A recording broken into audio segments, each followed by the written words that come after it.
This movie's a lot like that one guy who tells a lot of racist jokes and then goes, "It's cool. I got a lot of black friends." Nah, man. It's not cool. It's not cool. Jamie? Yeah. Let's go watch The Toy. Oh, happy birthday.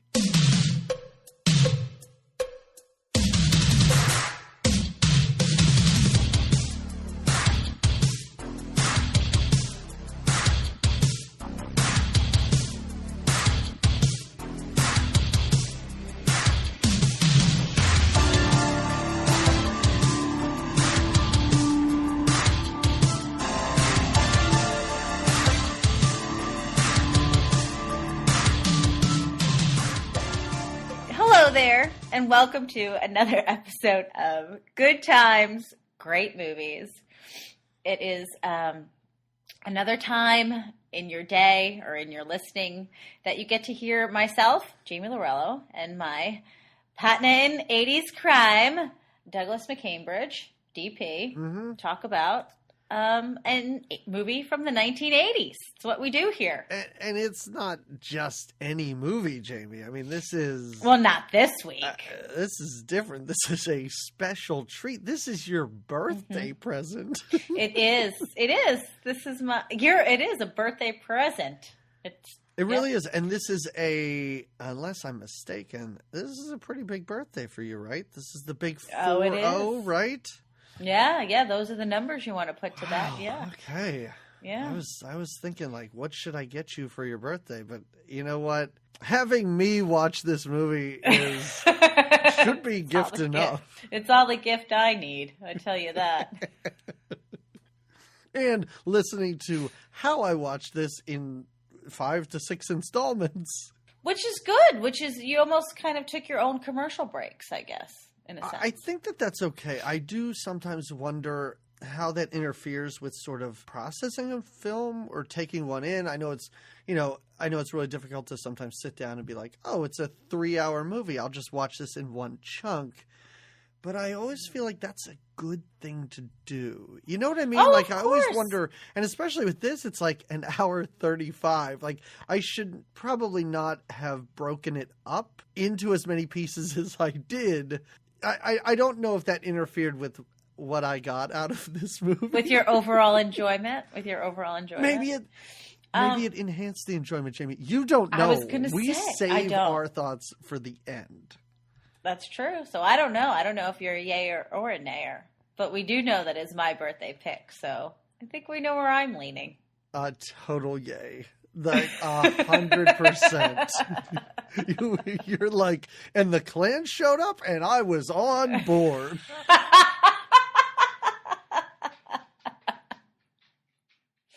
So many Confederate flags in this movie, too.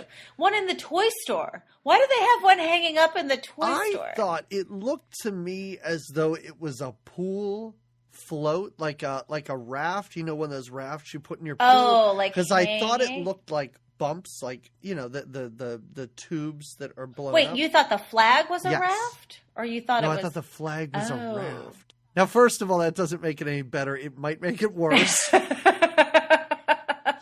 But even to have a Confederate, and the whole movie, and please tell me if I'm wrong, not until the last 3 minutes where Bates and his kid are in the car, do we find out that they're in Louisiana? Is that correct? No, he does make some kind of oh, wait. No, he says something to his son at some point, like, you're going to... Or is it it's then when he's like, you're going to own the southern tip of Louisiana or something. I'm like, yeah. Because the whole time I'm like, where are they? There are Confederate flags wall to wall. No, I think there is some other mention maybe, but I don't know. I feel like maybe there is. And then whenever they're in his office, right, or you hear the sounds of like boats, you hear like, did you notice that? So they're along the water somewhere. Yeah, and I was like, well, are they in... Because that's the thing that really threw me. Anytime they were in his office, I would see the skyline, and I'm like, that's a city, but it's not New York. It's not Chicago. Nobody had Southern accents, though, so I didn't. Well, the wife did, or the girlfriend, whatever. The woman with the breasts. Was that an accent? I don't. Oh, man, I think it kind of was. You know, I do have to say, she was my favorite part of this movie. She's hilarious. She was hilarious. And I loved how anytime she was on screen, she had like her own soundtrack where it just went wah, wah, wah, wah, wah. And every single time she would show up, the music would just kick on. Yeah. It was really great. She does a lot of voiceover work now. A lot of cartoon characters and like Disney stuff too, like legit movies, like legit animated movies. So I'm glad to hear that she's doing all right. Are you? Okay. She looked so much. If they remade this movie, they should have Anna Faris. Oh, that Anna. I thought the same thing. She looks just like Anna Faris. I thought it was her mom or something. I had to look. That's how I found out she did voice work, because I'm like, is this Anna Faris's mom? Yeah, she does. She looks a lot like her, and even the manner, even the way she is. It's. Oh yeah. Although I didn't find out if she was or wasn't, so maybe she is. I don't know. All right. Just I don't know. Okay. All right. Okay. Well. Oh, guys, we're talking about the movie The Toy. Just in case you didn't read the name on the podcast that you're listening to, it is 1982's The Toy. This was Jamie's birthday choice. Correct. Richard Pryor, Jackie Gleason, some unknown kid that I've never seen in anything ever again. I was surprised. But he was really good. I assumed he was like a kid that at some point OD'd like on that Dr. Drew show, but he seems pretty normal. Yeah? Did you look him up? I wanted to, but I hadn't. No, I didn't. I saw his little picture on IMDb, and he looked like a well-adjusted adult, and I went, nah, okay. I don't need to click on That's this. All you needed. That's all you needed. You're like, well, it's not a mugshot, so I guess he's doing okay. So actually, for all I know, he's dead. And if that's the case, I apologize. And if it was a drug overdose, and I just guessed that, pretty good guess. But child star, you know... There's a good chance. He does do a great job in it. I have to say. I know you were impressed with Busty's performance. Oh yes. I think the kid does a pretty good job, all things considered. I may or may not have some negative things to say about this movie, but I don't think a whole lot of it had to do with the performances. I really thought pretty much everybody was doing a pretty good job. I mean, these all appear to be professionals. You know, if you're talking about Ned Beatty and Jackie Gleason and Richard Pryor, of course. How about when Ned Beatty's drunk? What is his problem? When he's fishing and he's so sad. And then when he brings the one check to his house and he's like, I took some sleeping pills last night. Like, I don't even know. I usually just take one, but tonight I took two. And I'm like, I don't think you just took two, man. Like, you are hammered. Wasted. And when he's fishing and they just leave him, I'm like, he's suicidal. I would not leave him alone. He's in a bad way. He is in a bad way. But we'll have to learn about how he gets to that bad way. It's not easy working for Master Bates. That joke in the movie never gets old. All right. Oh, really? Wait, I only kind of laughed at it the one time where... It only happens the one time, really. Okay. But the fact that they all call him...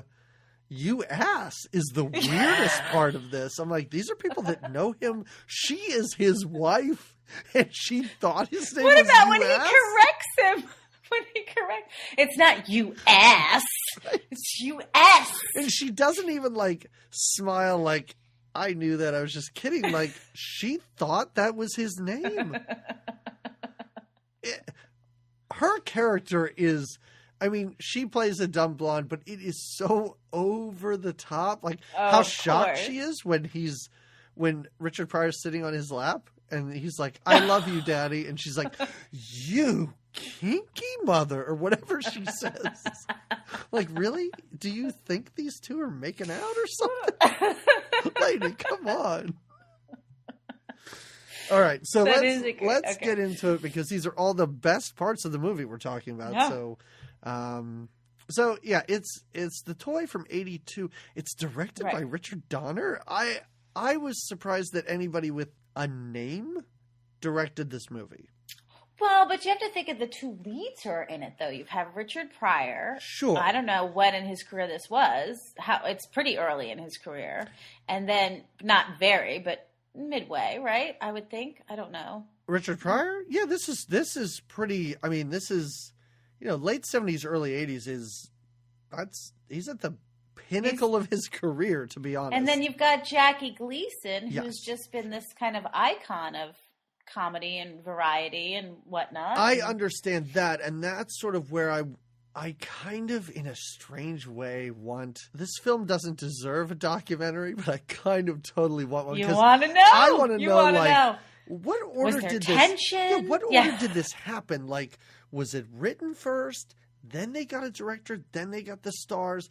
Did Jackie Gleason and Richard Pryor get drunk one day and say, we got to do a movie, let's start reading scripts? Like, I want to know Right. how all of this happened, because I How can't it got pieced imagine together. that any of them, Richard Donner, Pryor, Jackie Gleason, read the script and was like, yeah, I'm definitely part of this. You don't think? No. At the time? I really don't. I can't imagine that Richard Pryor did not have better scripts or better films crossing his desk. I understand he had a drug problem, but that's no excuse All right. all for right. passing on what he may have passed on. But I don't know. I don't know. You don't know. You know what? Who are you? That's why we need the documentary, because we need those facts. And again, Yeah. this was not a failure of a movie. Like, it Mhm. made some money. It wasn't bad. It wasn't No. embarrassing. I'm sure it was nothing that they were Not a total ashamed flop. of. Right. Right. So, But just not a shining star. right. And I think that's the thing we run into with this podcast sometimes, is it's really tough to look at this through the 2018 glasses that Modern we're wearing eyes, right yeah. now. Yes. Yeah, you do have to, like, when you watch a movie like this, you go, holy crap, this would have not have been made, or at least not in the way that it was. It would have been a very kind of like, oh, what is that one movie? Pootie Tang? Do you know that movie? Oh, yeah. Pootie Tang? Yeah, sure. It would have kind of had that more of a comedy feel instead of, this was more like, I remember I watched this Mhm. several times growing up. We had it, I think, on VHS. It was Sure. like a family favorite. I love that. But not because we're a racist family. That's not, I need to put that disclaimer out there. You we're weren't a sitting fun- around eating dinner off of your Confederate flag TV trays watching this? No.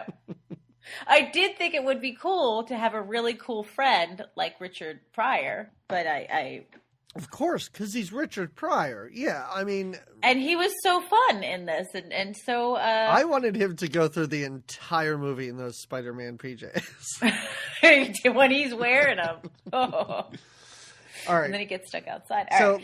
let's just get into it here. I really love the opening credits, how they're on blocks All the amongst stuffed animals? Yeah, that was really great. I really enjoyed that. I always find it fun when they do creative things with credits in movies. But Yeah, and it was fun. It was fun. Later on, we do see those stuffed animals again. We have those things are nice. enormous. That kid They are does not huge. have a stuffed animal smaller than 5 feet tall. They're all, well, his game room is insane. Why does that one And stuffed animal pee? Like, what? I've never even heard of anything like that. I never did. It's like the size of a real dog. Yep. And it's remote control. He's got remote control He's access up in like to a it. chandelier or something, making this pee on Richard Pryor. And it could lift its leg and pee. Yeah. Yeah. Whatever. Anyway, Okay. so suddenly after the credits, we are thrust into a card game between Quite a lively group. Richard Pryor and the elderly. Like, everyone he's playing cards with is at least 65. Yeah, it looks like at first. Then he's at a park, really. But at first, you're like, is he in? No, he's right outside of his house. He's like on the front. He's like in the front yard. Well, oh yeah. Yeah, because that's when a his parky wife shows area. up with some dude. Who's that dude? Like, With the Clan Watch, you mean? Wait, what are you The talking Clan about? Watch van? Who are you talking? Isn't that what she drives? The Clan Watch van. Oh, Didn't you see what van I she thought drives? you meant there was a literal Klan wristwatch in this movie that No, someone was that's- wearing. It would not have surprised me. No, she is part of a Clan Watch in the community, I guess, to look out for. She is an interesting members. character that She is. disappeared for 90% of this movie and then seemed to be a huge player at the end. Yeah, comes back firing. Very Just strange. I don't know though. You're right. She shows up with some guy. Some guy, and I was like, is this her brother? And then he challenges Richard Pryor to a basketball game, and he seems to be teasing him. And I'm like, Yeah. is there going to be some weird thing where this guy works with his wife and he's into Yeah. her? And I No, I think he's a brother or a brother-in-law. I don't know. I don't but know. This isn't even the best part of this opening, because when he finds out that they haven't made a payment on the house in a half a year, he has to go talk to his financial advisor, who is the only guy in an aerobics class. This is brilliant. This is brilliant. Very random. I loved Yeah, it. I do have to say, and not that when the main thrust of this movie happened, it was all bad, but wow, from the elderly card game to a weird improv basketball game to this aerobics thing, I was like, I can watch this all day. Like, if this And kept it's happening, if this is the action rehab. Yeah, it's a fully packed aerobics class too. It's like 50 people in this class, all of them in like your typical 80s like workout and gear. everyone a woman. Every single person besides the instructor, who is a man, Yeah. except for his financial advisor, Who's really just his friend, I think. It's a friend who does his financial, and he busts right into the Is class. he tickling him too, because he's laughing as Richard Pryor appears to be tickling him. And the instructor is yelling, "Don't touch the students! Don't touch the students!" It's liability or something like that. Yeah. What about when? So yeah, okay. So he's in the middle of class trying to get this advice, and they're all trying to work out, and he finally tells him, "You got to get a job. You got to get out. You got to get a job." And the whole class starts chanting, "Get a job! Get out! Get a job! Get out!" To the beat of this music, the entire class is chanting "Get out" to Richard Pryor until he leaves. And also, we never see that financial advisor again. Nope, never again. Never again. It's great. It's great. This is.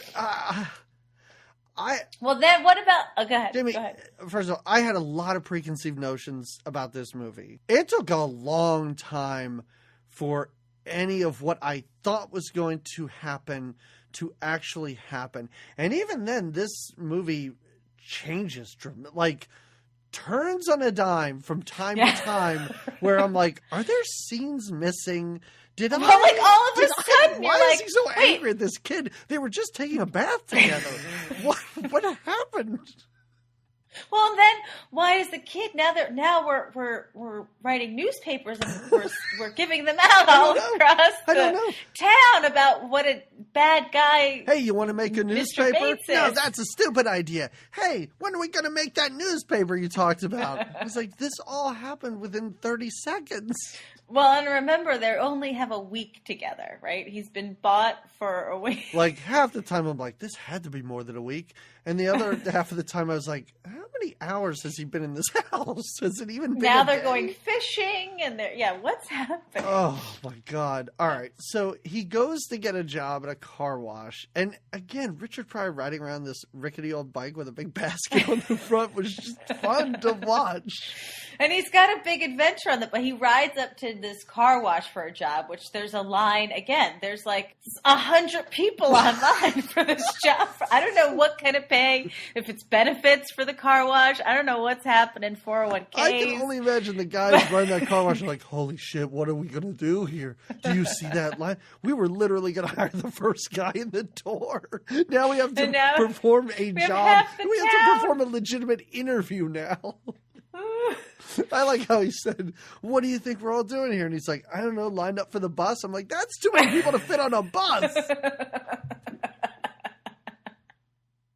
I like how he just pushes him though from his bike back down the road, and then he has a little adventure he goes on because he's wearing his headphones, but he's riding his bike, and he almost gets hit by a train. He almost gets hit by a bus. He causes a car accident when he stops to pet a dog. Can somebody out there who has some legit, like, editing skills, can you cut together this and Pee-wee's Big Adventure when he's just driving around and just cut back and forth between the two? Because that would be an enjoyable, like, 15-minute film we could watch. Just biking with Pryor and Pee-wee. I love when he just rides right in front of that train. Like, not even, it's like he has no, it's like he's a horse with blinders on where he can't see to either side.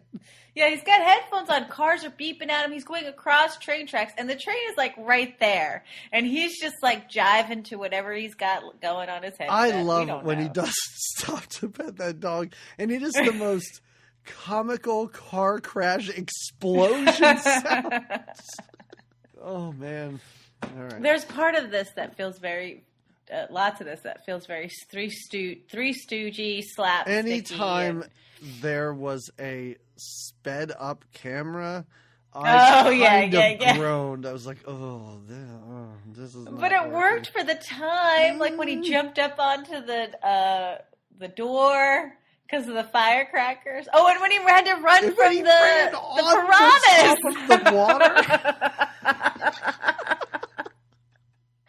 I like how his whole outfit was all eaten up by piranhas after that. It's like all holes. Tiny little holes all over his sweater. I love how he was wearing a sweater, too. You're in Louisiana going fishing in the middle of the day in a sweater. And cutoffs. Didn't he have cutoffs on? No, he had jeans. It was jeans. Oh, he did have jeans. He was wearing a cowboy hat. It was a weird ensemble. All right, so he goes to get a job. I guess he sees it in the paper or something. For a cleaning lady. For a cleaning lady. And it is very specific that they need a woman. Because he goes up and he shows up at the newspaper, right? That's where this job is. Right. It sounds like Bates owns a lot of things. Yeah, so I didn't know what this was. But anyway, he shows up and Ned Beatty is the guy who's going to hire him or the guy interviewing him. And he clearly is like, listen, you are overqualified for this job. I can't hire you. We're here to hire a woman to work like 3 hours, 2 days a week or something. It is a very menial, the most part-time of jobs, it seems. But he needs to get a job, not only to pay the mortgage, but also to tell the bank that he's a serious person. He is a writer. And he's writing a book, but that's not a job that the bank will recognize if he wants to, I guess.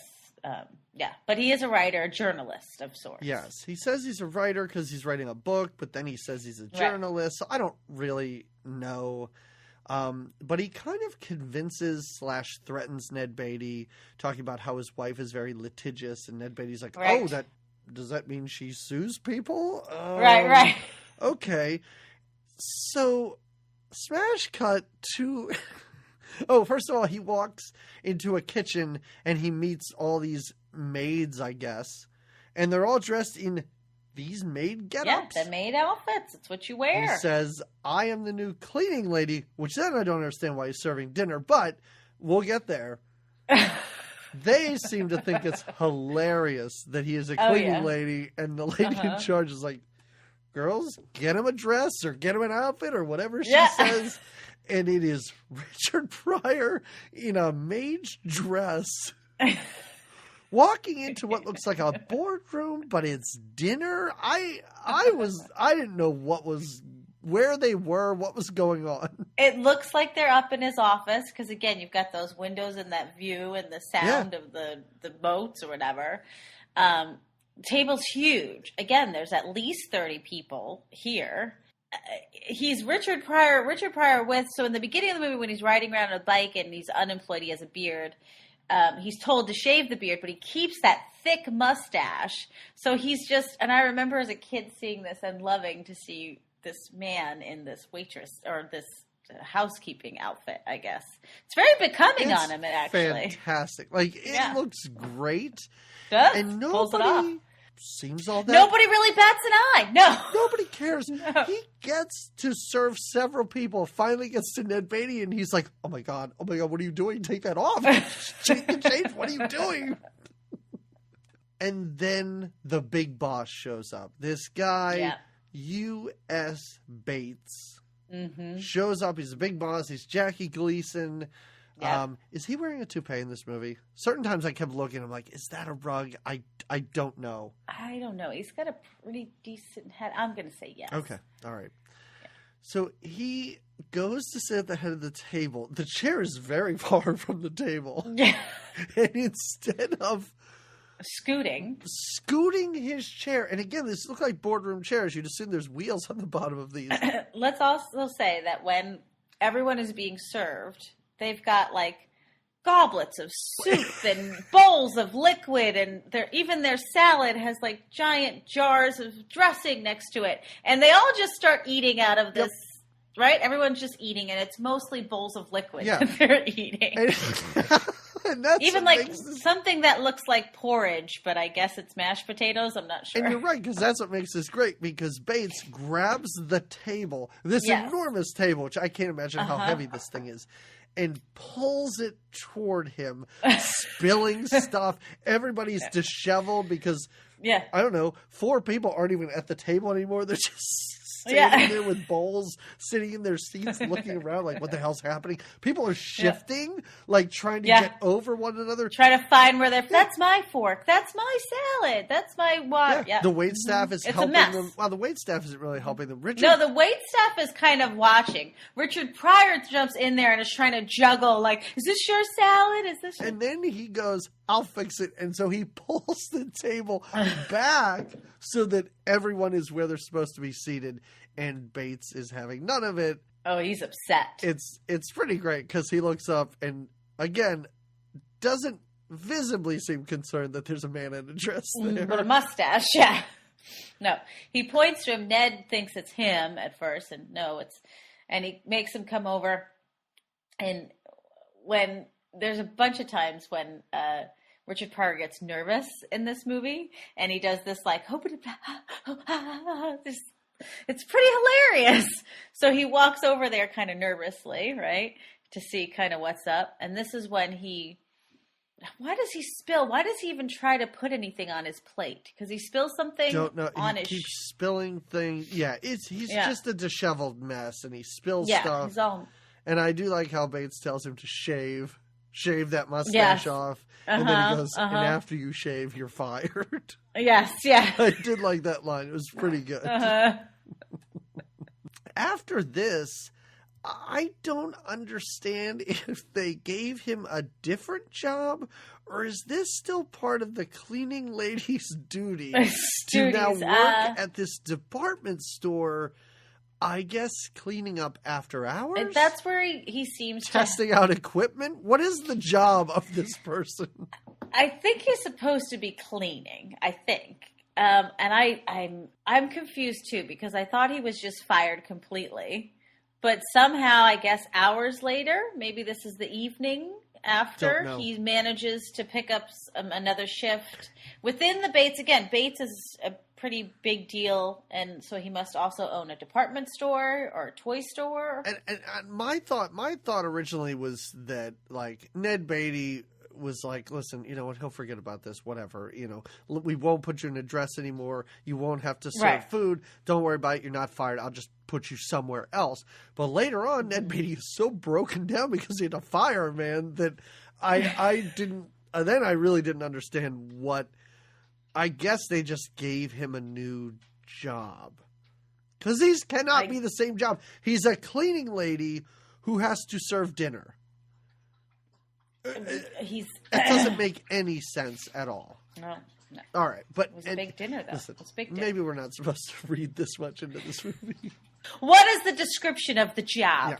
Is he cleaning? Is he serving? And again, that was the other thing. I'm like, I thought he was only supposed to work 6 hours a week. It seems like he's been there I thought all she day. Yeah. So Bates has a son, this sort of crabby little brat who's dressed in military garb. Yeah. And he shows up and he's walking around through this department store, followed by a group of men who work for his dad.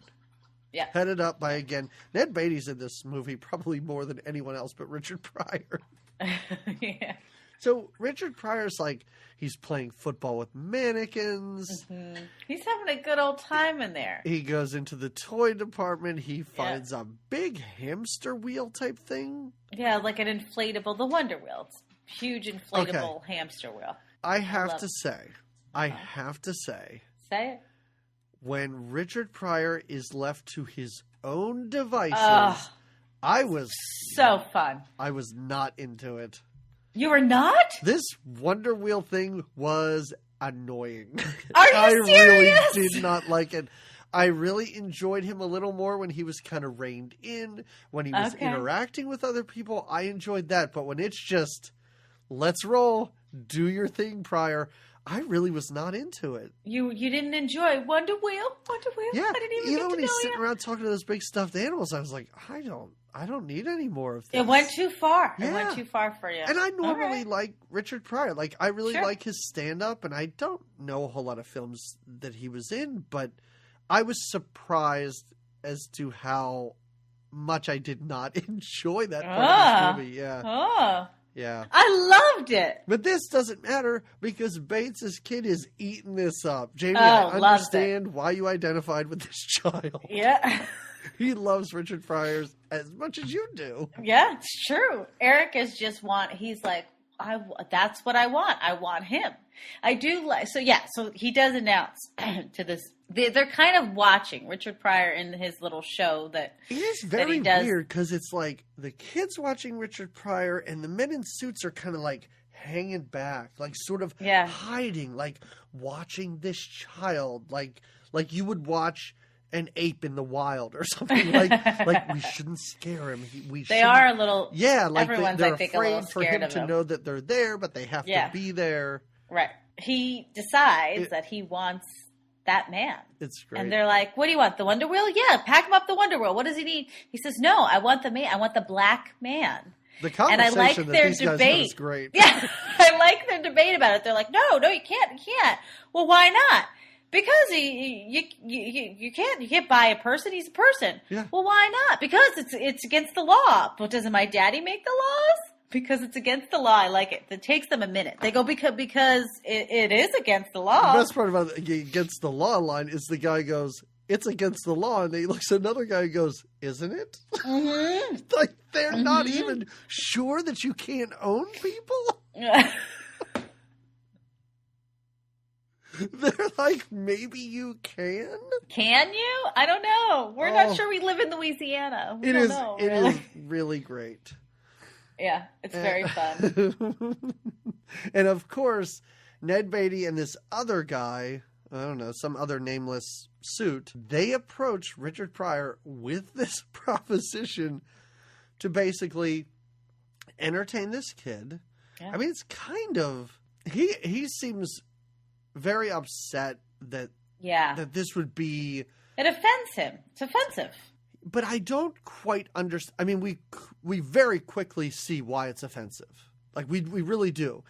But if somebody approached me for this, and they kind of said it the way these guys did, I'm like, oh, I'm just a babysitter for a week?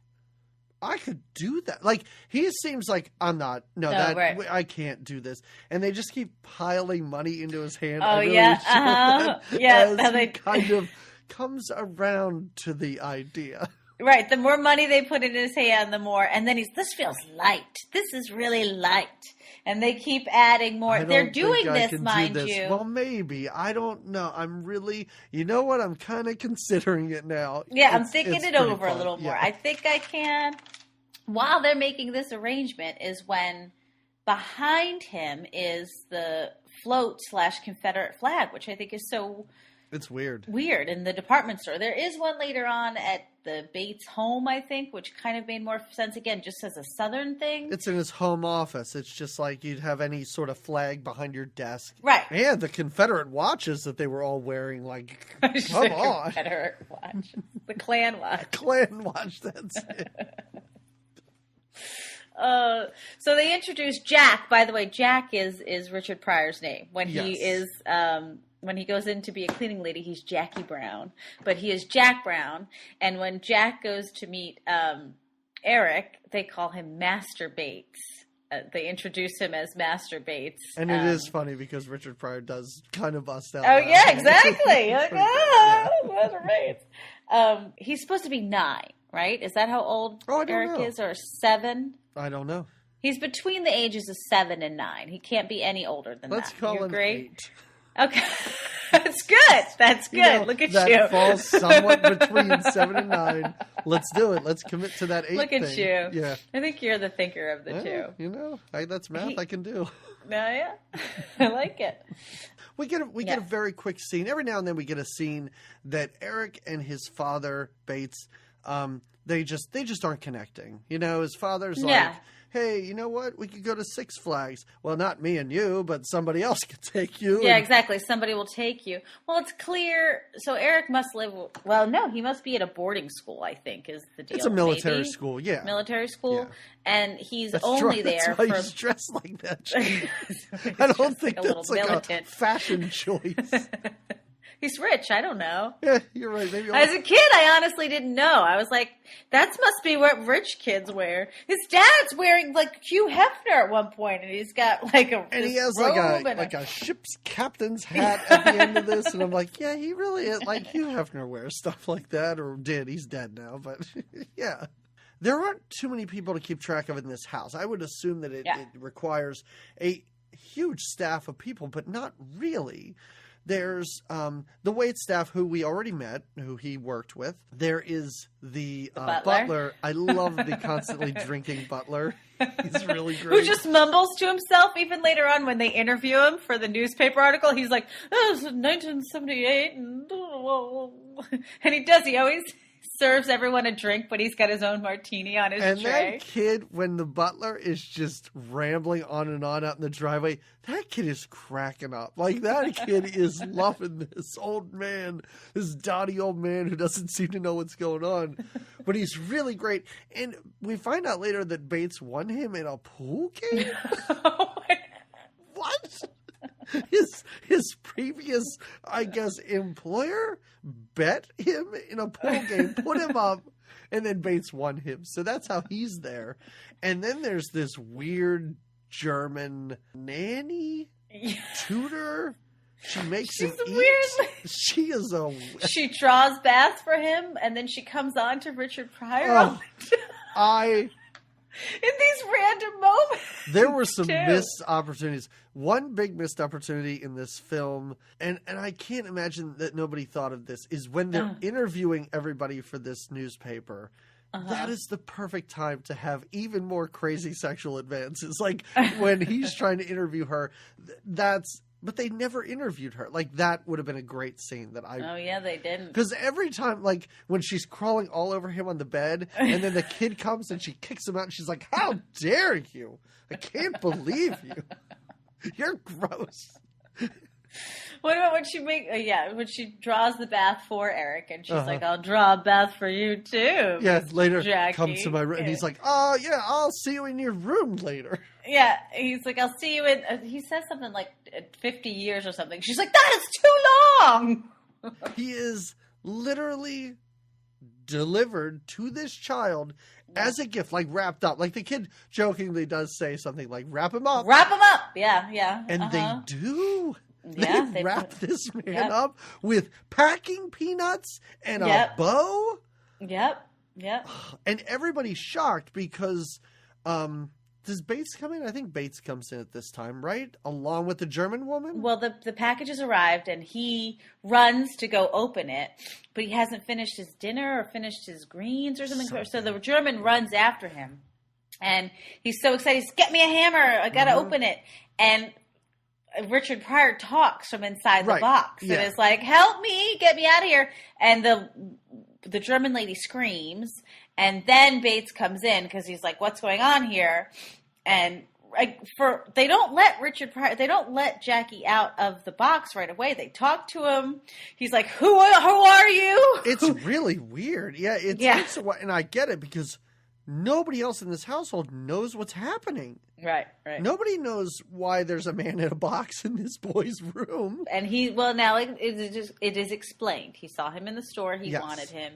And then, he finally uses the hammer, kind of gets the box open. The packing peanuts fall out, and Richard Pryor's been just kind of snugged up in there, knees to chest, and he's off to a bad start. He's already I don't know that I want to do this. I didn't know I wanted to do it in the beginning, and now I just had to spend some time in a box, and I'm not sure I'm so into this. Right? Well, yeah, he's off to a bad start. And also very quickly, what I really liked about this movie is that immediately, first of all, his kid throws firecrackers at him and he jumps on the door to get away. Yeah. He's like, this is terrible. What is happening right now? And immediately, I thought it was going to take a while. We just saw a Confederate flag in a toy store and I thought it would be a while, but he calls out Bates for being racist immediately because he's like, you don't even hire black people at your newspaper. And that's immediately just goes right there. Mm-hmm. And that's when Bates takes him into his office to kind of then pay him to watch his kid. Right. And this is the first time we see that Bates is really into dominoes for some reason. It's an ongoing joke. It is a hilarious joke. Hilarious. Well, Every time I saw them, I'm like, when is Richard Pryor They're going down. Well, as soon as you see them, there's this elaborate display of dominoes, which is a weird hobby to be into if you're. And it's on display, and Richard Pryor notices it, and you know that of course it's going to be. There's a point. They do try to smoke a cigar Bates together. Bates even says something like, it took me a month and a half to set these up. And then 2 days later, they're set up again. What? What? Really? I don't know. I love when they smoke a cigar together. It's really great because Richard Pryor has no idea what he's doing, apparently. And I love it how he has to ash and he's looking on the desk and he sees an animal skull and he ashes into it. And then he tells him it's not that one, it's this, which is the same animal skull. It looks like bookends. Right, yes. But he says, that one's the ashtray, you ass. They bargain for a little while. Negotiate, yes. Mm-hmm. He's always going higher and Bates is always going lower. And, I think he gets him to $3,000, but then he knocks over the dominoes. And he's like, you know what, 2,500 sounds great. Yeah, exactly. That'll work. Now right away, U.S. decides that he's going to tell his girlfriend, wife, whoever that blonde girl is. Fancy. He needs to tell her. Her name is Fancy. Fancy. Not Nancy. I thought it was Yancey. So did I. And then I looked fancy? on IMDb and I'm like, Fancy? Okay. As in awesome. The cat food fancy feast. All right, fine. What is this contraption she is in? What is this? Some exercise machine. I think this was something that was big in the 80s where it would flip them upside down and supposedly good for their skin. And didn't we see it in another movie? Yeah, you're strapped into a table like the monster from Frankenstein. Right. But it can spin all the way around. Yes. And it shakes. This one shakes. Yeah, why does it shake?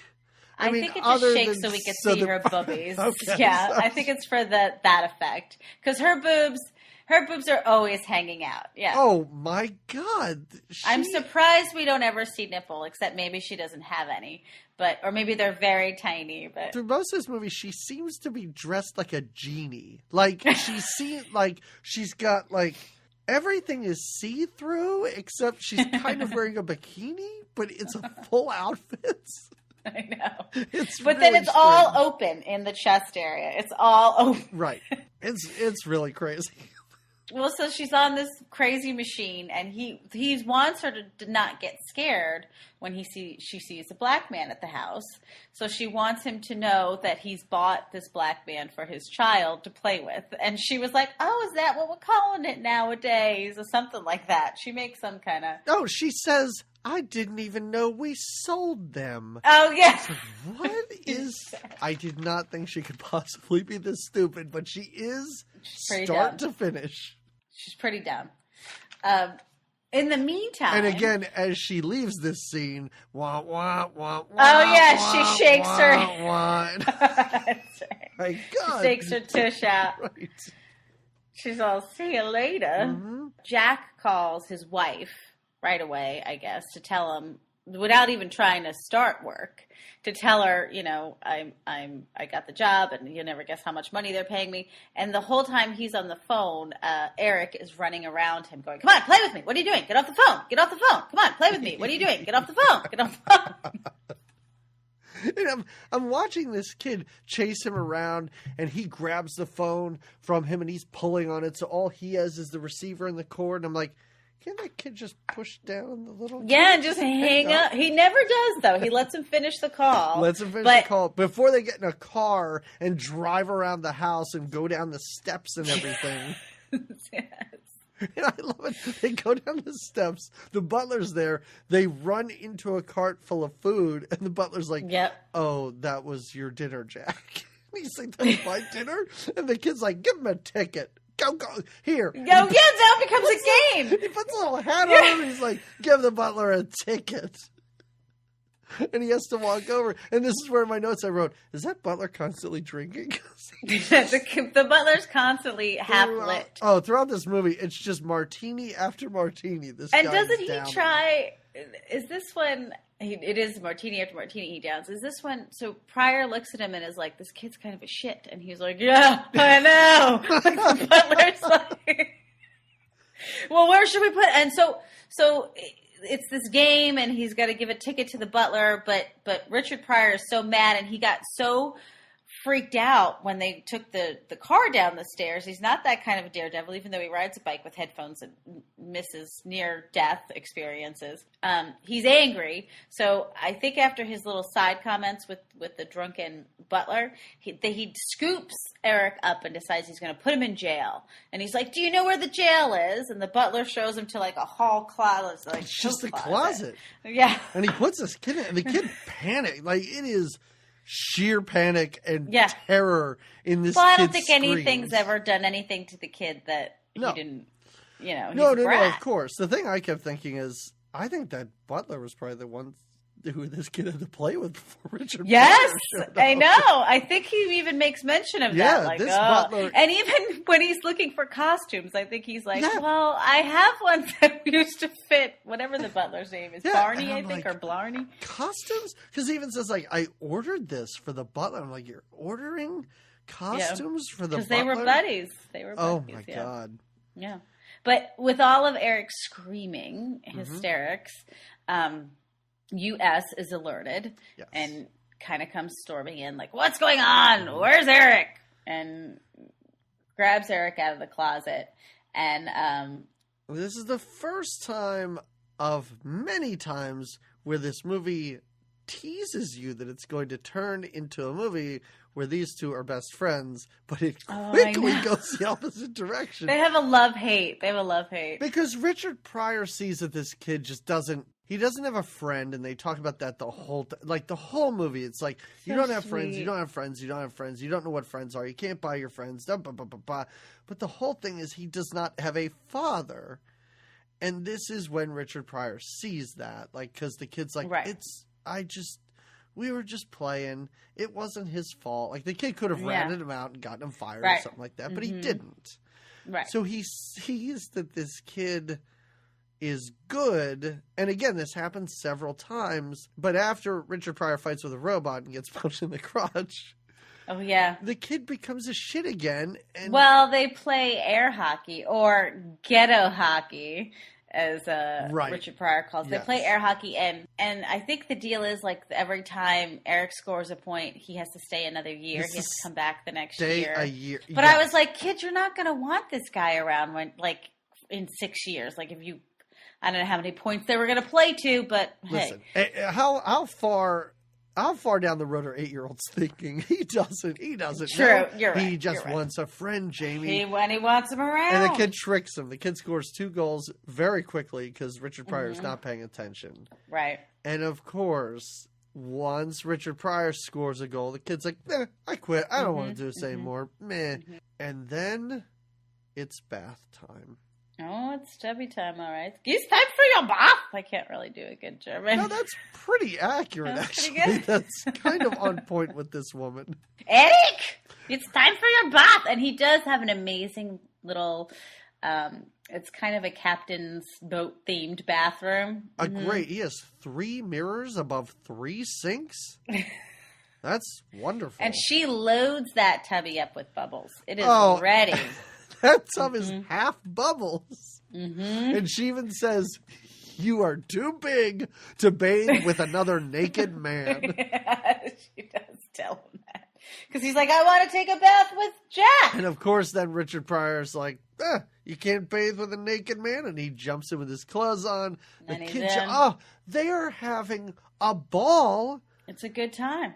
And then it like dissolves it. Like it's like we're watching another movie the next day, I guess, when he's in his Spider-Man like the PJs. day after, and we don't really get what happened. Because then he's like, "Why are you such a creep? I hate you. I hate this place. Why are you terrorizing me all the time?" And I'm like, and I know I make fun of these sometimes in movies, but boy, I could have used a montage. I could have used you needed it. a You montage need a little of this friend. kid torturing Richard Pryor. Yeah, just a bunch of buckets of like oatmeal on his head. I really could, because the next day, this is when Richard Pryor is just sitting amongst a bunch of giant stuffed animals talking to them about how he's going to replace them. There's going to be me now. They're going to be selling wind-up dolls of me. You guys are being replaced.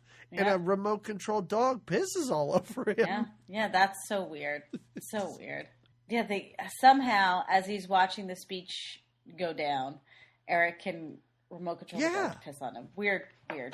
But this is also where they are wearing their matching Spider-Man PJs. Yeah, I'm so... This is the part of the movie where I was like, I think I'm missing something. I think... Because Richard Pryor's had enough. A dog pees on him. He gets like oatmeal/vomit. I don't know what that stuff is. Dumped on his head. I know, it's weird stuff getting dumped on him, yeah. He goes downstairs. Bates is hosting a party. Well, I think it's her idea. It's her party, maybe. He's hosting it for sure. But I want to say it's her friends or something, yeah. She intercepts them. Fancy, I mean. Intercepts Richard Pryor, and he's like, "I gotta go to the laundry room." He's standing there in Spider-Man pajamas and big white socks pulled up so high. And she's like, "Oh, the laundry room, come with me." And she takes him into the dining room where all these fancy people are eating dinner. This is a weird move by her. It is very weird. Yeah. He just wants to get his clothes back from the laundry so he could get dressed and go home because he's done. This is demeaning, and now he's in Spider-Man PJs and he just wants to leave. And she takes him in the Spider-Man PJs and introduces him to the party as the black man that they purchased to play with this child, which the whole time I love it. Bates is like, no, don't. No. Well, he grabs her by the elbow. Then he gets angry with her. And now he's totally embarrassed. Jack is now not only frustrated with the kid, now he's completely embarrassed by the fact that, so now I'm just this black guy that you bought to entertain your kid kind of thing.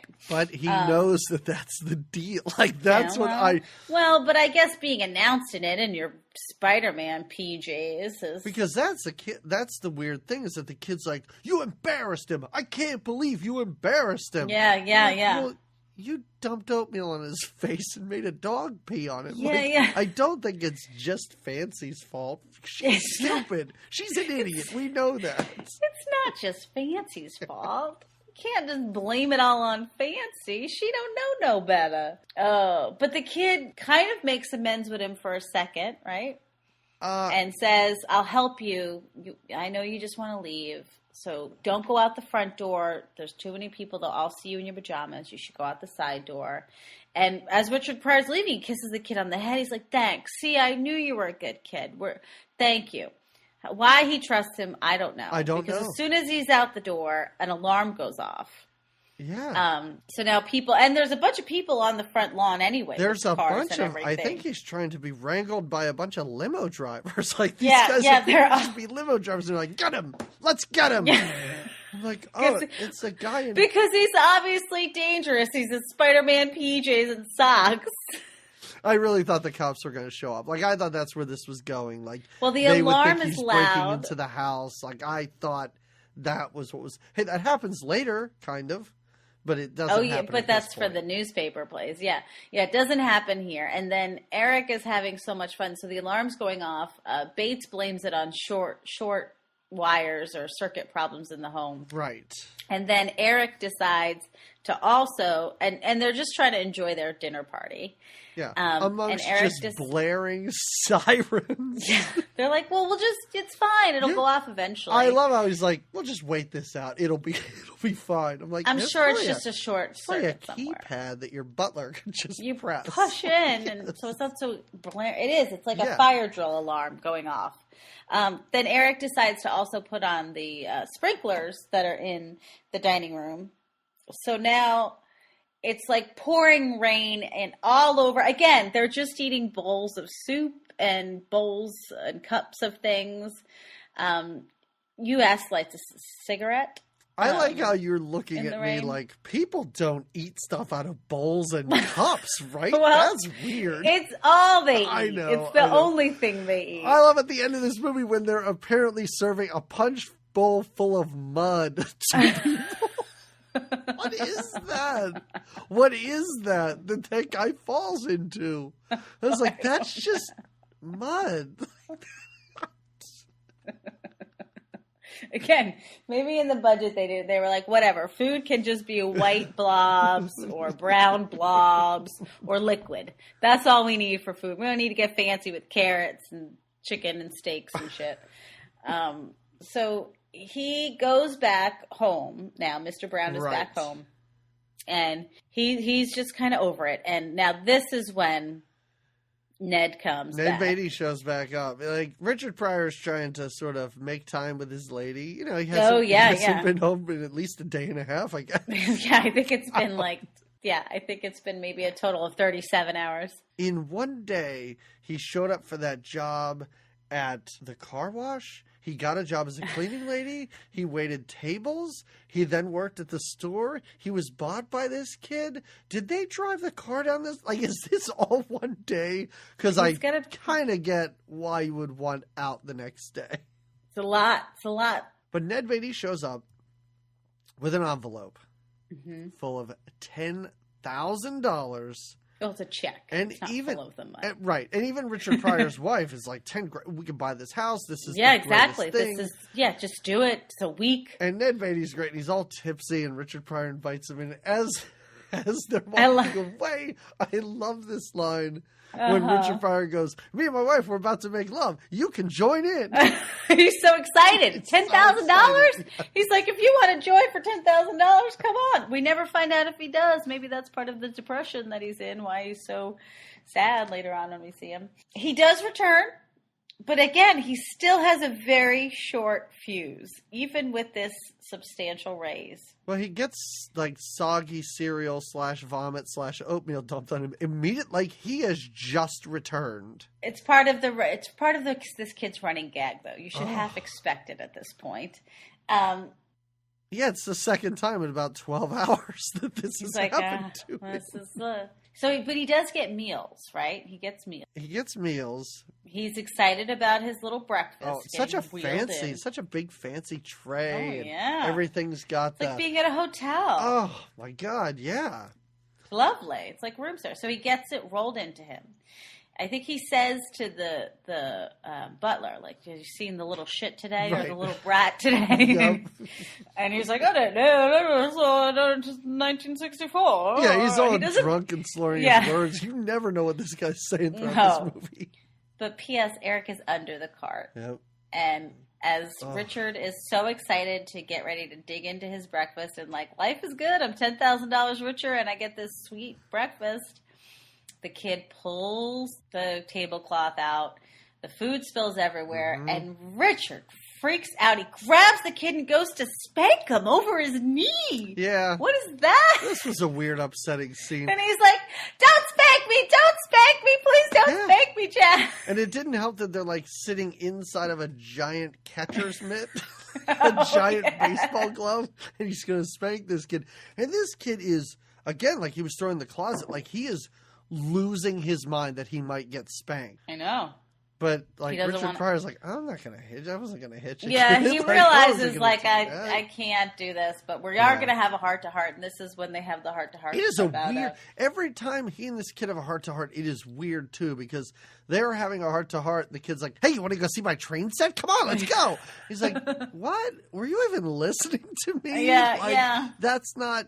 You ask someone if they want to go, You don't tell them, yeah. and I do. I love it when he's like, "Well, do you want to go see my train set?" And Richard Pryor goes, "No." But then they have a great Then they laugh do- about oh, it. they have a great They laugh like about it, hug and they're like, "Oh man, this is the best." This train set's crazy too. There's an active volcano and fire. What? And then later, after he crashes the trains, because he's like, "Check this out, yeah," and they're talking about this newspaper, it's like raining behind them on this train set. It's a magical train set. It's crazy. But what's crazier is that Richard Pryor wants to start a newspaper with this child. Well, I think he wants to. Is this just like okay? I think we have to talk about this for a minute because I don't want know clarity. how to read this. Okay. Do you believe that Richard Pryor is doing this simply because he figures it's something that he'll enjoy that he can do with this kid? Yes. Okay. And he even makes mention. He has some sort of when they're having dinner. There's one point where he's having dinner with Fancy and US and Eric's there, and Jack gets to be there for the dinner. And Jack says something like, "Yeah, we have this new thing we're playing. It's called newspaper." Right. And he's got because the kid has access to like this great camera and something else. And I think Jack says like he's got all this cool stuff, and I figure might as well teach him about it and put it to use. And US is like, "Oh, actually, okay, I like that idea. He's going to kind of learn about the business." And I understand that he says that. yeah, But I didn't know if this was some grand scheme for Not by Richard him. Pryor to show Bates that he can work at a newspaper and hopefully get a through the job that Sun? way. You know what I mean? Like, yeah. I wasn't sure because he seems like, come on, kid, let's make this newspaper. It'll be great. And we know what ends up happening in this movie where I was like, was this his plan the whole time? Was this 'Cause the it seems idea? ill-conceived. No, I think that it was like a game, like you said. It was like, well, if I'm interested in this, let's play this, you Okay. know. All right. And then I don't know how the turn happens where the kid is like, yeah, let's play newspaper, and we'll take apart my dad, and we'll get everybody to say the bad things about him because he's It's almost like they messed up the order of the movie. yeah. And he was like, let's do a newspaper. The kid goes, no, you know what we have to do? No, we forgot to do in this movie? Let's go fishing. Because then it's Yeah. right after fishing that he's like, hey, you know that newspaper idea? That sounds great. I'm like, this That's doesn't right. seem to be in the right order. Oh, but here's what okay. So they decide that they're going to play newspaper, but they really don't play it. They play with trains, and then they go fishing. And we talked about that their fishing adventure where he goes into Why the are lake. how are there piranhas in this lake? Like, He says that my dad there was too many other people coming to the lake or something, so the dad put piranhas in it to like, stop people did from your coming. dad murder people? No, Did- but a like- local cow got in there like and died. teens were swimming in his lake, so he put piranhas in there. And he doesn't believe I him at first. assume that Ned Beatty is fishing for piranhas. I guess he's off on the corner in the banks, just like I love fishing. how he But that's yells what. at them like, "Shut up! Quiet down over there!" and then you go over and it's just sad, drunk Ned Beatty. And I'm like, why was he upset about the noise? Because they're scaring away the piranhas, I guess. I don't know. But that's what sets the kid off. So after they get attacked or Jack gets attacked by piranhas and there's holes in his shirt, Right. and they get yelled at by Ned Beatty, then they go over to Ned Beatty. Ned is so upset and distraught because he had to fire someone. Because US made him fire someone that was a friend of his. And then it's like it Wait. clicks in Eric's head. Why did he have to Huh. fire this man? Do you remember why he had to fire this guy? Oh, because he had sweaty hands. He shook US's hands and he had sweaty hands, so he had to fire him. I love that. Well, and I think at that point, Eric is holding Richard Pryor holds Jack's hand to see if his hands are sweaty, like he's holding his. And again, I think that he's like becoming sensitive to the fact that, oh, my dad's kind of a dick, and that's what is like, okay, yeah, you want to play newspaper? Let's play newspaper and expose my dad for what a jerk he can be. Yeah, it's really weird that the kid's like, yeah, let's write an expose on how my dad's a big turd. Like, I was like, that's your newspaper? What else is really weird is that one of the other things this kid likes to do for fun, besides fishing, swimming in a piranha lake and playing with that weird train set, is walking on stilts. Oh, yes, let's please talk about this. Because first of all, this is the learning to ride a bike moment in this movie. But they were like, you know what, this kid's too old. He probably already knows how to ride a bike. What do we do? Let's put him on big metal pipes and we'll call them stilts. These aren't even stilts. And they're just in the giant front lawn. Like, I love how he's walking. It's like clang, clang. And he loves it. This kid loves it.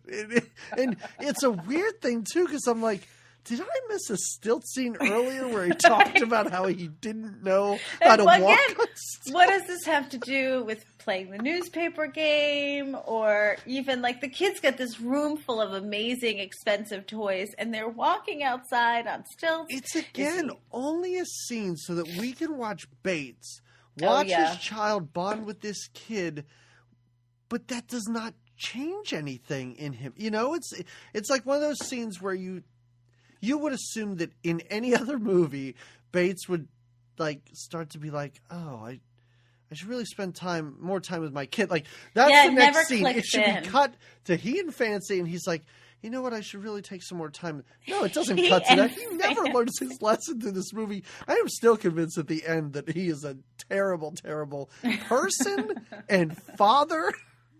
Well, what about, okay, so wait, we didn't talk about this at all. Fancy makes reference to, they talk several times about the place in Colorado. Oh, yeah. Where I think... it was a strip club, where right? Bates is... Well, no, there's another place they talk about where someone else is. Oh, where number two. Yes! I guess his second wife, which then I was like, is this kid...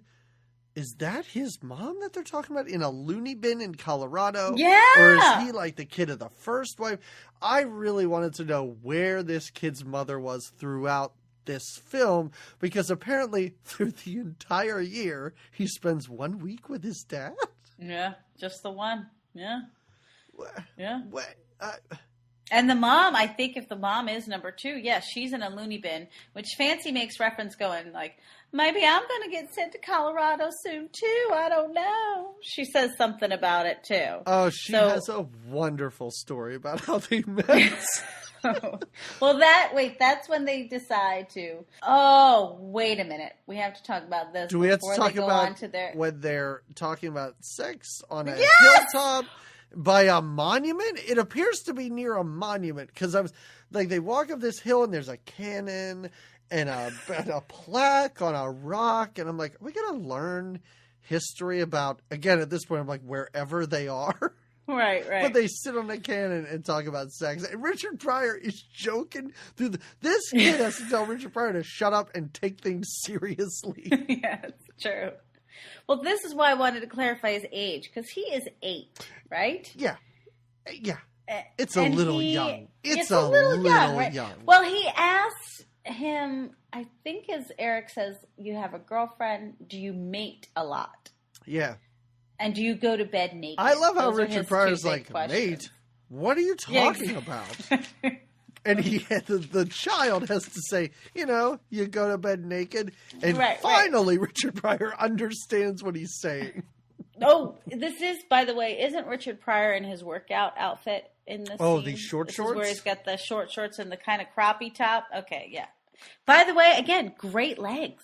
Great legs on Richard Pryor. You are so into legs. I never knew this about you. I didn't either. Wow. I didn't know either. This scene also, after they do talk about sex for a little bit, the kid gets on his shoulders and they make Richard Pryor walk down the steepest hill ever with the child. I was oddly concerned for this child. That the you kid's can not- tell he's uncomfortable trying to walk down this 70-degree angle hill. It's like, we'll work it out. It's fine. It's all good. The kid just walked on stilts. You got this. Oh, it's... But it brings them even closer. It brings them even closer. They decide to conduct interviews with the staff and write an expose on the father. This is going to be their paper. It's going to be fun and like you said, something that he'll enjoy a little bit while he has to spend time with this kid that he doesn't really like. Well, he's kind of starting to like him because they start to kind of care for each other now. Mm-hmm. So this is when they then decide they have the dinner with Bates and Fancy, and they're going to kind of practice their interview skills, and they're going to do their first interview with US and Fancy. And so they ask how they met. They were propellers. How did you not know? It was an aviation themed restaurant. So she had an outfit on. Yeah. I guess that she wore that had propellers. I kind of want to see this tassels? outfit for a waitress. I really don't understand. And then I didn't understand why Bates didn't seem to realize that they're propellers. He still seemed confused after she was like, you didn't know that they were propellers? And he's like, what?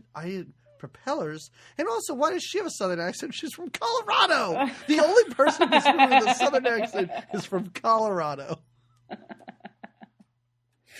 They do tell a loving story. Well, no, actually, doesn't he snap at her? Like, you don't even know how to tell a story.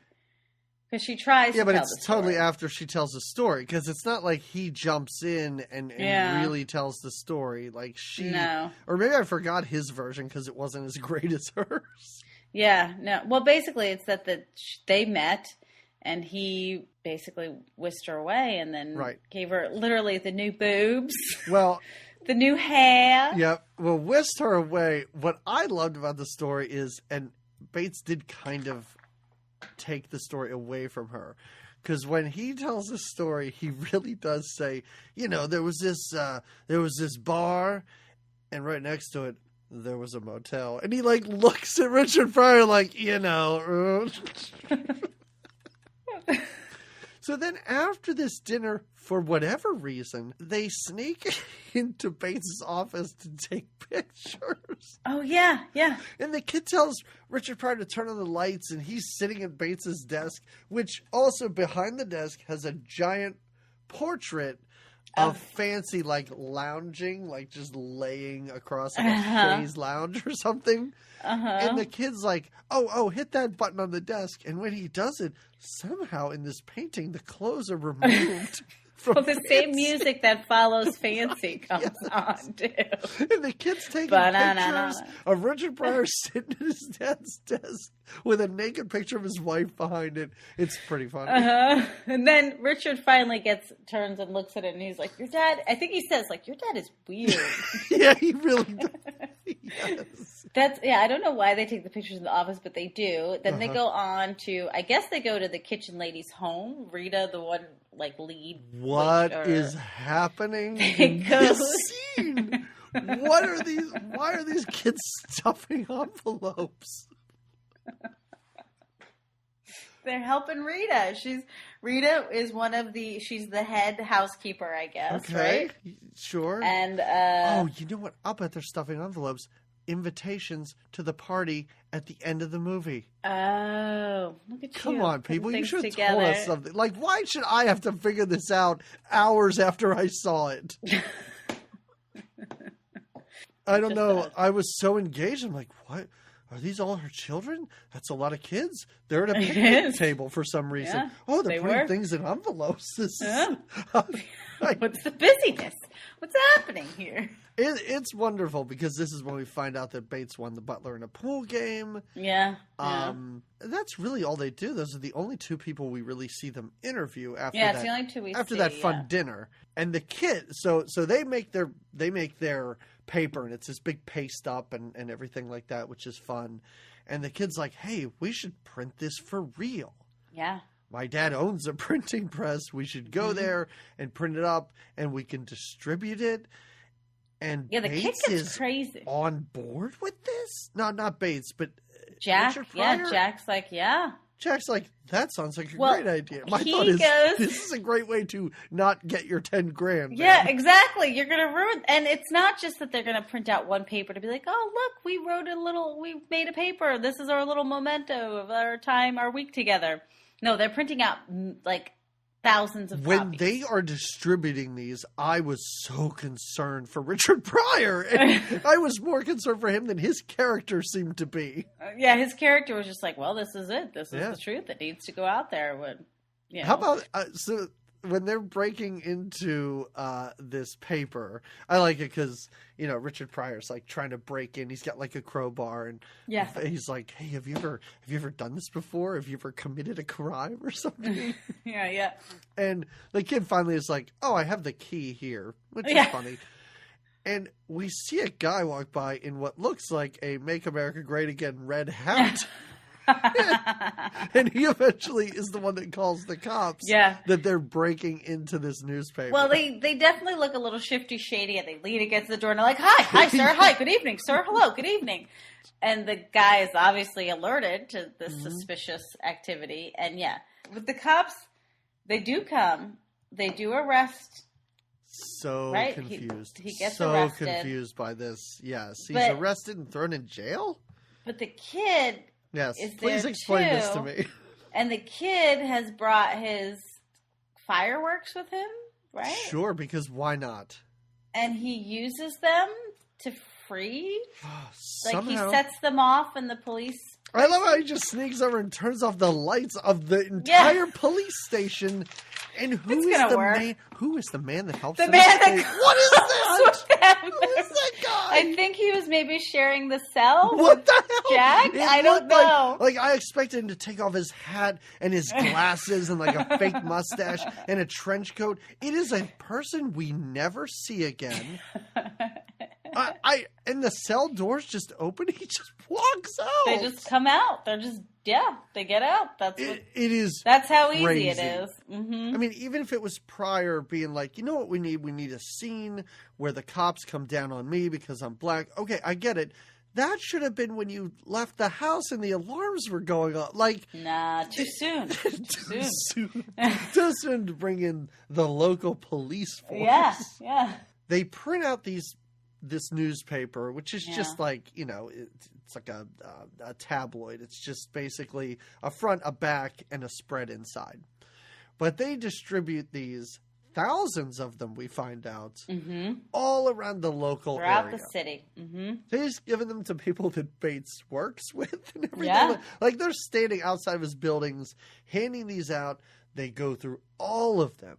Bates finds out, tells Ned Beatty to get Richard Pryor, get his son, and bring them to his office where he has another Domino's display that we did not see before. A new one. That's right.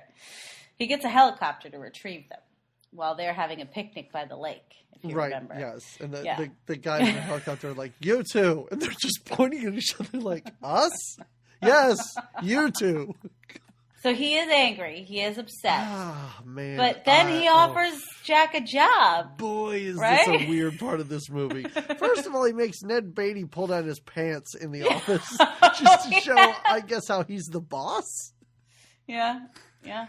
And then he offers Richard Pryor a job. Like, Richard Pryor and his son put together a magazine calling this guy a big piece of garbage, distributed it throughout the city, and he offers him a job at his paper for some reason.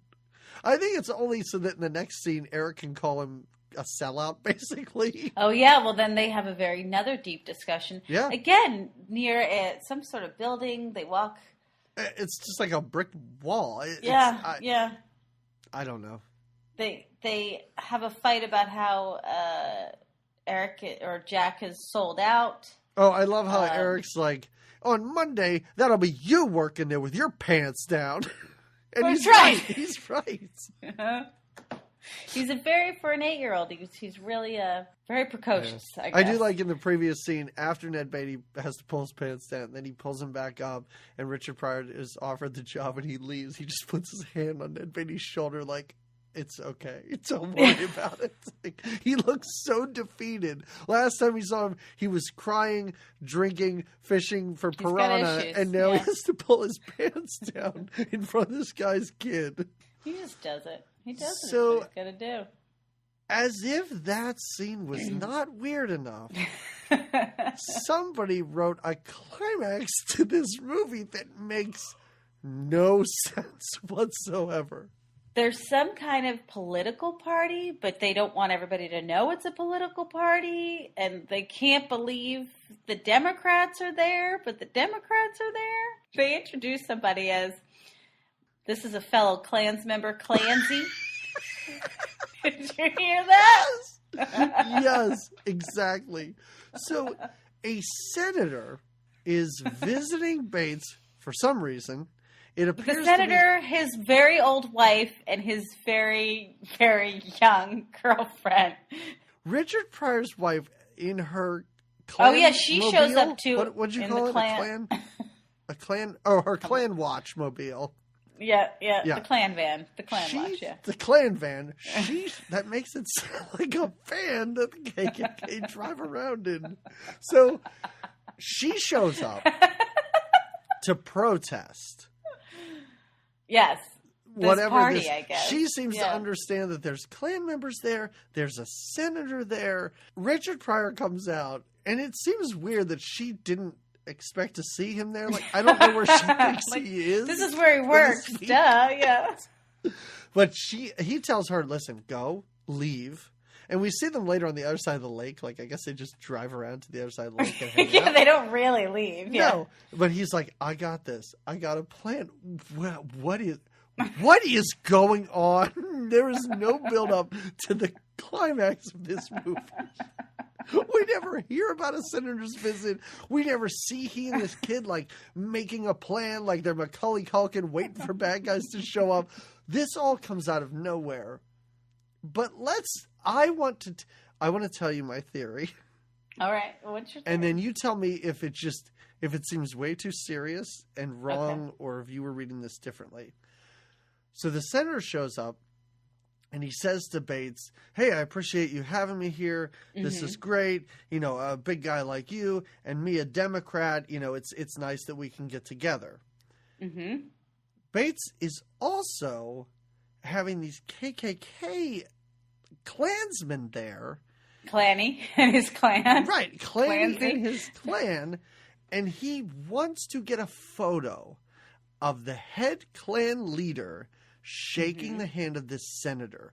So is Bates trying to sabotage the campaign of this Democratic senator by having him photographed with a Klan leader in order to get some other, I guess, Republican senator elected? Yeah. Okay. I think you're right. Mm-hmm. But none of this is stated, folks. None of this is said. And it really, like, you really had to think about, because I didn't think that far into it. I was just like, this is a weird party, and there's Dixie music and Klansmen. I don't know. Because I was really thinking about it because he goes up to the senator and he's like, hey, yeah, let's keep this on the down low. You know, if people know that this is a fundraiser, it would just be you and me here. Then he turns around and goes to the Klansman and says the same line of dialogue. And I went, did something skip? Did I just skip 30 seconds back? And then I was like, no, he's saying the same thing to these two guys. There must be something weird happening. Uh-huh. I don't know. And the plan, Richard Pryor's plan is to just drive around in go-karts and just wreck destroy stuff? the place. Uh-huh. Yeah. Him and the kid bust out in their own little go-karts and start knocking down tents and knocking into people. They run over a Klansman. Oh, I love it. He runs over a Klansman, and the Klansman's now on the front part of his little go-kart, and the Klansman's screaming because he's driving around like a lunatic. He's like, "What's the matter? I'm in the back." That's what Jack Brown says. Yeah. There's people. Then the party gets crazy because people are now throwing. People start throwing pies at each other, right? Like, but it's just with pie. Like, now they're plates of giant slices of pie, but it's all like meringue. So when when it hits people, it explodes and it's all goopy. And it's not just, it's everybody is just throwing pies at each other. It's everybody. The Klansmen are arrested because they throw pie at two police officers who are that's just right. standing there. Uh-huh.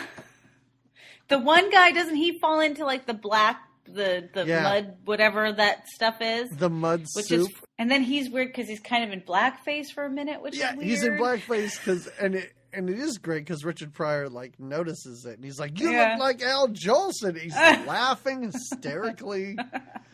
It's such a strange ending to this movie because this guy who I thought was just a terrible father, I'm like, no, he's a horrible racist. Bad man, yeah, he's a bad man. But what does he hop on? He's like, that's enough. Bates is like, that's enough. And he hops in his own golf cart, and starts to chase after the whole go-kart fiasco and ends up driving into a pool that's filled with it's covered with balloons, but it does have water in it. He crashes, but he can't swim. Nobody can swim, Jamie. They have a pool at their house. Nobody can swim. Eric goes in, and now Jack has to go in, and Jack is screaming, "I can't swim!" But somehow he saves Mr. Bates, and Eric is so thankful because even though he hates his dad, he truly does love his dad and didn't want his dad to drown and die. I love it when Richard Pryor jumps in the pool and he goes down to the bottom, and you just see Jackie Gleason sitting in this golf cart, and I was like, is he strapped in? Like, is he going to die? And they're just talking to each other, but it's just bubbles. Oh, yeah, they do. They have a conversation. I think he calls him an ass. Yeah, Jackie Gleason says something, and Richard Pryor's like, huh? What? Yeah. I don't, what? Huh? We're underwater. He does say it, and it's like, this is the part of the movie where I'm like, this whole terrible thing, we just saw that he invited the Klan to his house. Yeah. And now everything is like forgiven. Mm-hmm. Forgive, forget, you know what, everything's cool. Next time we see Richard Pryor, he's like, you know, your dad's a pretty good guy. He's just looking out for you. I'm like, what are you talking about? Yeah, he loves you very much. And then he has a conversation with US about how, you know, you just have to love your son. You just have to be with him. Like, and he does a little role play action with him where he says, all right, you pretend that you're you sits on and his I'll lap. sits on his lap. And that's when Fancy walks in on it and is like, oh, you're so kinky. What's happening? Yeah, Fancy walks in and Richard Pryor's like, I love you, Daddy. I love you, Daddy. I love you, Daddy. Oh my God. Oh. And it is, again, like, it's still another weird, crazy end of this movie. Because very quickly, and we'll rush to the very end, because Bates takes this kid to the airport. He has to go back to school. Yeah. The kid escapes somehow and takes a cab to Richard Pryor's house. How he knew where he lived, I don't know. But he takes a cab there. Of course, they're followed by Bates, and Richard Pryor's like, no, go with your dad. He's really trying. He wants to be a good dad. And I'm like, what? He just tried to run you over in a golf cart. Right. Yes. Right. He has a heart-to-heart with him about give him a chance. He's like all sympathy and heartstrings for Bates, and I don't understand it. But the kid finally does. He goes over to Bates, and he hugs him, and he's like, I love you, Daddy. And of course, Bates goes over to Richard Pryor, and he's like, you know that job I offered you? You still got it if you want it. Yeah. And that's not the end of this movie, because I loved the very end of this movie. I loved it. I laughed out loud when the other limo pulls up. Another limo pulls up. Uh-huh. A woman gets out, and she's like, you probably don't remember me. I met you at the party. And I'm like, oh, I hope she's not a Nazi or something. And she's like, oh, you know, you did such a great job with Bates' kid. I was hoping you could spend time with mine. And when this kid pops out of like the sunroof and just goes, up yours, mother, and shoots him with a dart in the head, I did laugh. I thought it was really great. You did. You were like, this is good. And then it's terrible sped up footage of Richard Pryor running down the street at the end. That is how this movie ends. Because he's not having it. He's not doing it again. No. Oh. The Toy, the end. Please tell me you enjoyed it. You know, I would probably recommend people see this movie. Yeah, you should. Yeah. It was far crazier than I thought it was going to be. Yeah. I mean, you don't know what you're getting into. Like, I really thought I was just in for a movie where this kid learns that, you know, you can't buy your friends and you have to be nice and not a creep. And the dad learns that he needs to spend time with this kid. And that all happens like in the last 30 seconds of this movie. But until that time, it is nonsense. Like, start to finish goofball craziness. And I enjoyed it. You can't not, I feel like. It's just, and there's enough, like we said, like it just gets like a little bit crazy. Every scene is, you said you watched it in chunks, like you didn't watch it in full. And I do think that this is the type of movie you could totally do that with. Because some movies, you got to be in them to win them, whether they're an hour and a half or 3 hours long. It's like, this is the story and you have to know. But the way this movie shifts and the way some strange things happen, you could easily watch it. And I have to say, watching it as a kid, I looked at it very, like I definitely didn't see any of the race stuff as a kid. Sure. I just saw it as like, well, this dude is a really fun guy and Richard Pryor is hilarious. I knew that he was his comedy and stuff. I knew it as a kid somewhat. And, I knew Jackie Gleason because we used to watch The Honeymooners growing up too. As a kid, I just thought it was funny and fun. And the race stuff, I'm like, but it's not good. Like it's not good. Yeah. Like it is occasionally difficult, but I think what's good about it is Richard Pryor seems to call it out at every turn, or the writers of this movie seem to. The writer is a woman. Oh, really? Okay. It still doesn't. It still feels so terrible that Bates in the end gets away with everything. Like I just like that is still troubling, even in a kids' movie. Look at our president. Well, no, of course. Well, yes, of course. So maybe this movie rings very true. I don't know. I enjoyed. Like I said, I did not enjoy when it was just Pryor. Like. I really didn't like that. And I don't know why. I found it forced. I found it like, you know how Robin Williams in movies, when they just kind of let him go. Oh, yeah. And unless he's Sometimes like an animated genie, like I'm like, oh, this is enough. Just stop. Can we just get back to the movie that's actually happening? That's kind of how I felt about Richard Pryor here. So Okay. Anyway, so wow, two big enthusiastic, and I am shocked by my own excitement and enjoyment of this movie. But there we go. So, Jamie, what would you recommend? I mean, other than they make a sequel to this now, or the behind the scenes. I like what you're thinking. I want the behind the scenes, the BTS on this. That's what I'd like to see. I went kind of simple. I went with the Honeymooners. I think it's I enjoy Ralph Cramden and Jackie Gleason at his youngest and finest. And I have the whole VHS box set upstairs. Oh, you do? Oh. I do. I have to tell you, that is a show that I don't think I ever really saw an episode of. I've seen plenty of clips. I've seen plenty of little snippets here and there, but I don't even think I ever sat down and watched like a whole episode start to finish. Yeah. Oh, it's fun. It is fun. I'm sure it is. I'm sure. What about for you? Now, this movie is based off of a French movie called Le Toy or something. I'm not sure. Wow. I thought that kind was going to like be your 3 Men and a recommendation. Baby, I guess. Yeah. So I thought maybe that would be your recommendation, but what is yours? I would love it if I got on to do this. I was like, Jamie, I didn't know this movie was in French. Like, ooh la la, what a choice. My recommendation is that I was just last night on another podcast, and it should come out very soon. The podcast is called Criterion Reflections. Yeah. And if you remember David Blakesley, he was on with us to do, what was that head explosion movie we watched? Scanners, yes. Yeah. He had me on to talk about a 1969 movie called Burn. And it Ooh. was a period piece. It's Marlon Brando's in it, but it's about slavery and colonialism. So it does kind of tie into the toy. Okay. Even after we were done recording, he's like, "So what are you guys up to?" And I was like, "We're doing the toy." He's like, "Ooh, that's weird."